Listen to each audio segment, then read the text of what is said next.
20 फेब्रुवारीच्या सायंकाळी बुलढाण्याच्या लोणार तालुक्यातील चिखला या गावामध्ये छत्रपती शिवरायांचा पुतळा बसवल्यावरून वाद निर्माण झाला होता आणि त्यानंतर मनोज जरांगे पाटील स्वतः या गावात दाखल झाले आणि त्याच्यानंतर आज आपण पाहिलं तर स्वतः या ठिकाणी ओबीसी समाज बांधवांनी एक त्यांचे मेळावा घेतला आणि त्या ठिकाणी अनेक जे आहेत ते आरोप सुद्धा करण्यात आलेले आहेत।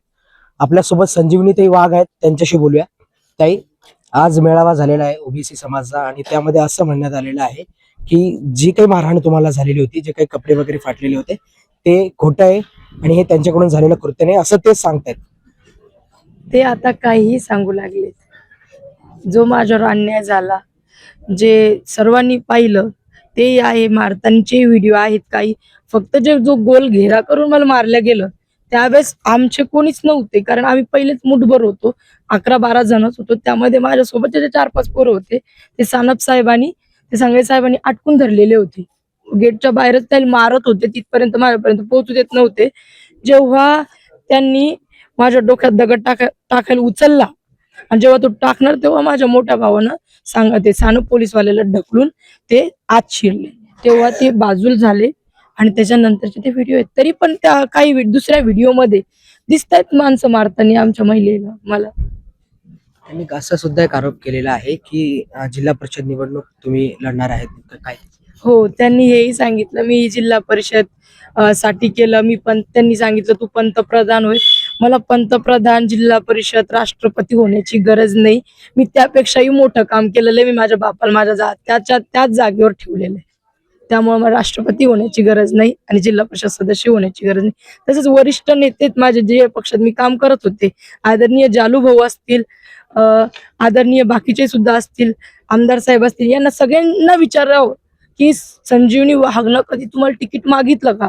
की मी साहेब मी जिल्हा परिषद लढते, मला तिकीट द्या असं। मी त्यामध्ये राजू बुधवतही असतील, त्यांना मी काका म्हणते, त्यांनाही विचारावं मी कधी म्हणाले का की मला जिल्हा परिषद लढायचं। आज जिथे जो सत्रसंचलन करत होता, ज्याला मी दादा म्हणते, सिद्धू आंधळे म्हणून त्यांचं नाव आहे, त्यांनाही विचारावं की मी दादा, त्यांचं माझं खूप चांगलं आहे, त्यांनाही विचारलं तरी चालतं की मी कधी म्हणाले का की बाबा मला जिल्हा परिषद, पंचायत समिती लढायची का म्हणून।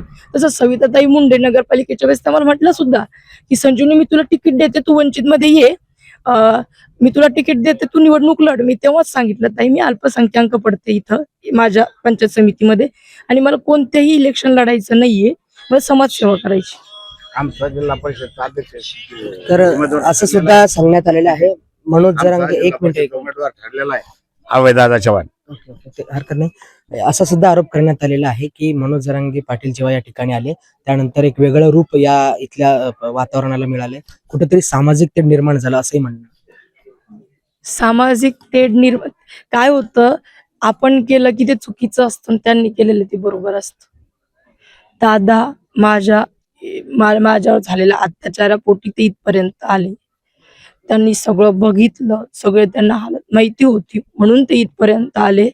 आणि काही त्यांनी सांगितलं, बोलल्या वाटतं कोणतरी किंवा ते कुंकू पुसायचं म्हटले किंवा त्यांच्या बाहेर निघले, एखादी महिला बाहेर निघली तिला मारले म्हणले, त्यानंतर दगडफेक केली असं म्हणले।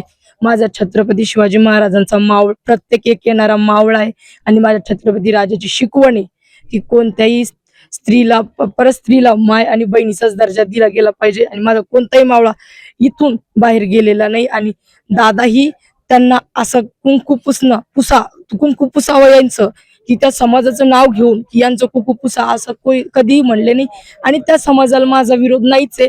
ज्यावेळेस 12 डिसेंबरला आदरणीय स्वर्गीय मुंडे साहेबांची जयंती होती त्यावेळेस सविताताई इथं आल्या होत्या चिखल्यामध्ये, जसं त्यांनी सांगितलं की मी आले होते। ताई तुम्ही विसरताय, कीर्तनातही त्यांच्यासोबत मीच होते, प्रतिमेची पूजा करतानाही मीच होते आणि ताईला शॉल घालणारी सुद्धा मीच होते। नक्कीच, पण असंही आहे की जे काही आहेत खोटे गुन्हे दाखल झालेले आहेत असं त्यांचं म्हणणं आहे। खोटे गुन्हे दाखल जे झालेले आहेत ते मागे घेण्यात यावे अशी त्यांची आग्रही मागणी राहिली। ही कोणतीही मागणी त्यांची मंजूर होणार नाही। जे माझ्यावर अत्याचार झालेत आणि ते त्यांनी केले त्यांना सजा भेटलीच पाहिजे। जोपर्यंत त्यांना सजा भेटत नाही तोपर्यंत आम्ही शांत बसणार नाही। तर नक्कीच या होत्या संजीवनी ताई वाघ। जोपर्यंत दोषींवर कठोर कारवाई होणार नाही, त्यांना सजा होणार नाही, तोपर्यंत आम्ही शांत बसणार नाही अशी आक्रमक भूमिका त्यांनी मांडलेली आहे। story.com साठी अभिषेक परपे, लोणार, बुलढाणा.